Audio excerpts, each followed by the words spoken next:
अब हम परमात्मा पर विश्वास ना करके अपनी चतुरता दिखाते हैं, तभी तक हम मार खाते हैं। परमात्मा के ऊपर समर्पित हो जाना चाहिए। परमात्मा की किसी भी क्रिया पर अविश्वास नहीं होना चाहिए। जैसे अब कोई कहे कि बिना माँ के कोई पैदा नहीं हुआ, हमने कदे देखा ना सुना।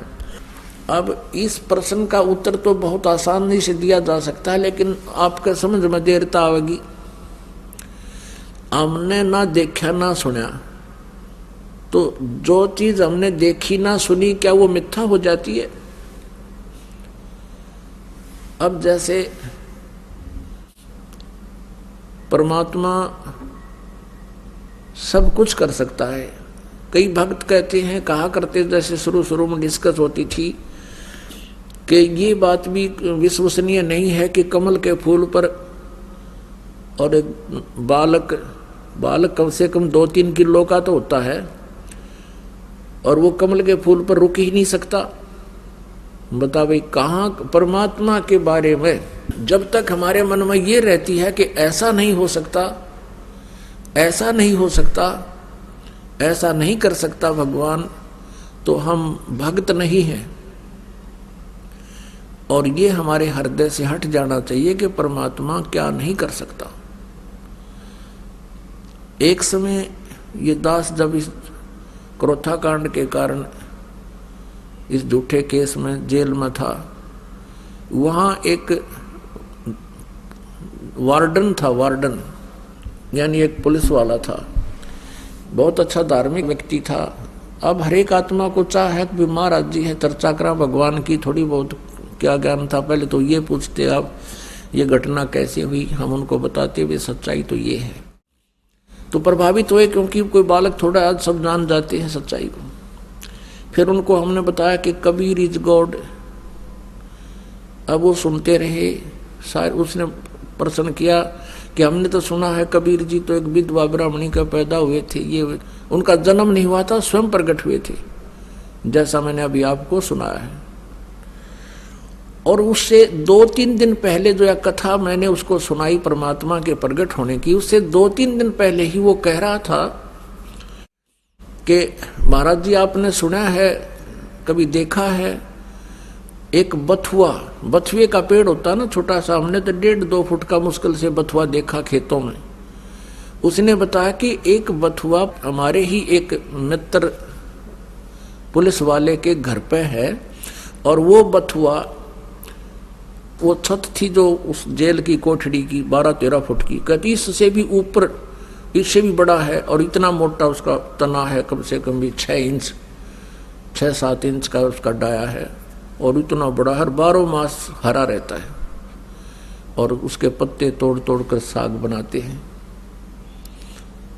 तो मैंने कहा भी बिल्कुल होगा, जब आप कह रहे हो और मेरे मित्र का बता रहे हो, आज भी है तो झूठ नहीं हो सकता। लेकिन हमने तो वो छोटा सा देखा है, बस 1-1.5 फुट का बथुए का पेड़, इससे बड़ा पौधा देखा नहीं।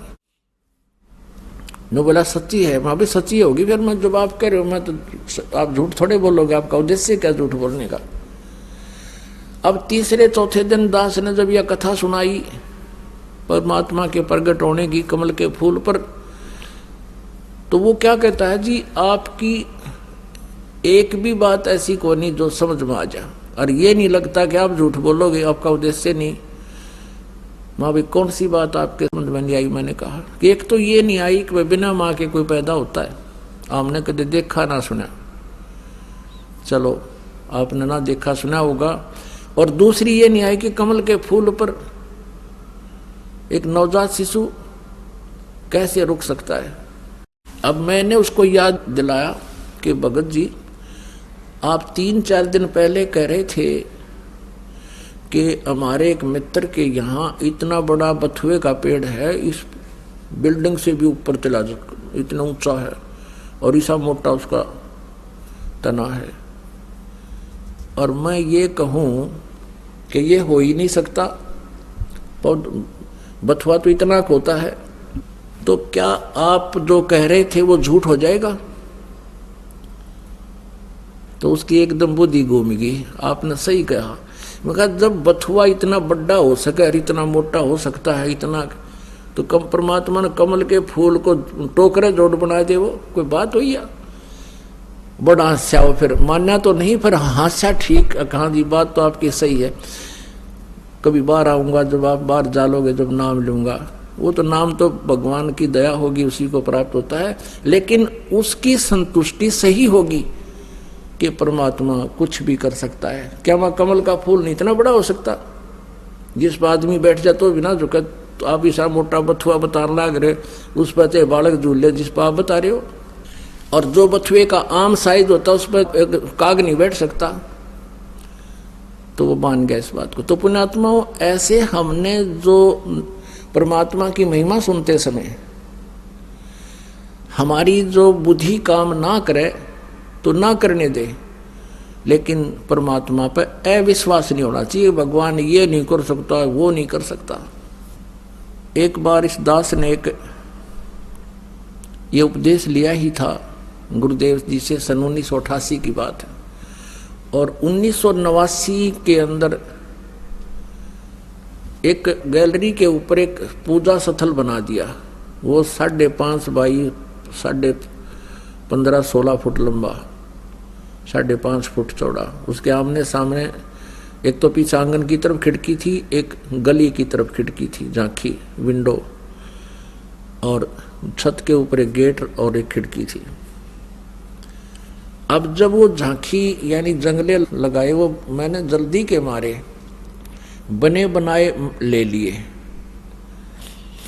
और उनमें शीशे भी लगे हुए थे। पूरी मैं 6 महीने लाऊंगे ये मिस्त्री इसमें बनाने में, चढ़ाने में, इतना मैं जल्दी से जल्दी अपनी पूजा स्थल तैयार करूं। तो उनमें से एक शीशा फूटा हुआ था, एक खिड़की के डोर का, दरवाजे का, पल्ले का। हमने बना करके प्लस्तर करा के सारी सेटिंग कर दी, और उस जो टूटा हुआ पल्ला था उसके कपड़ा बांध दिया और अपनी जोत जगानी शुरू कर दी। मैंने तो चासा चढ़ रहा था कब ये पूजा स्थल बना शुरू करूं फटाफट। 1 वर्ष के बाद उसमें क्या किया, वो परमात्मा की ढिलाई थी, वो शीशा नहीं चढ़वा सका। उस खिड़की के एक पल्ले का शीशा टूटा हुआ था, ग्लास, वो नहीं चढ़वा सका। उसके ना चढ़वाने का कारण ये नहीं था कि पैसे का अभाव था, नहीं, वो उधर जानने नहीं गया, काम चल रहा था। और पूजा में ज़्यादा ध्यान, कभी सत्संगों में जाना, गुरुदेव के दर्शन करना, ऐसे लगा रहता था, बिजी शेड्यूल हो गया था। तो कुछ दिनों के बाद इस दास पर कृपा हुई कि जैसे ये भक्ति बोध है, ये पुस्तक जो आप नित्यनेम के लिए प्रयोग करते हो, ऐसी ये पुस्तक बनवाई 5000, और वो रख ली वहां पर एक तख्त डालकर पूजा स्थल में कि गुरुजी आएंगे, उनको गुरुदेव को ये पुस्तक दे दूंगा, भेंट करूंगा। और वो आगे भक्तों को फ्री देते थे, जिनको नाम उपदेश देते थे। तो क्या हुआ, कुछ दिन के बाद उस खिड़की के यानी झांकी के जंगले का कपड़ा बांध रखा था, शीशा टूटा हुआ था, ग्लास, उसको काट कर चूहे घुस के उन पुस्तकों को काटने लगे। तो फिर मुझे ध्यान आया, भाई ये चूहे किसका गुस्से, उन्होंने तो कपड़ा काट रखा। फिर मैंने सोचा कि एक ये शीशा चढ़वाऊं किसी से। तो एक शीशा चढ़ाने के लिए कोई मिस्त्री आना तैयार नहीं, 2-3 पूछे, फिर देखेंगे, अभी टाइम नहीं है, बड़ा काम होता तो चल पड़ते। माँ भाई बड़ा साका होया।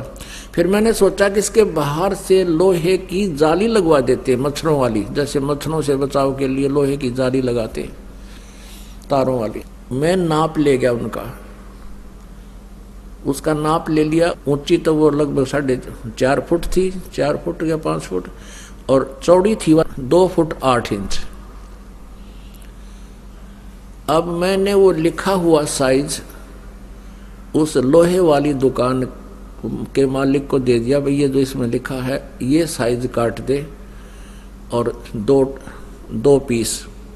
मैं कुछ और सामान लेकर आता हूँ दुकान से, आगे कोई और सामान लेना था।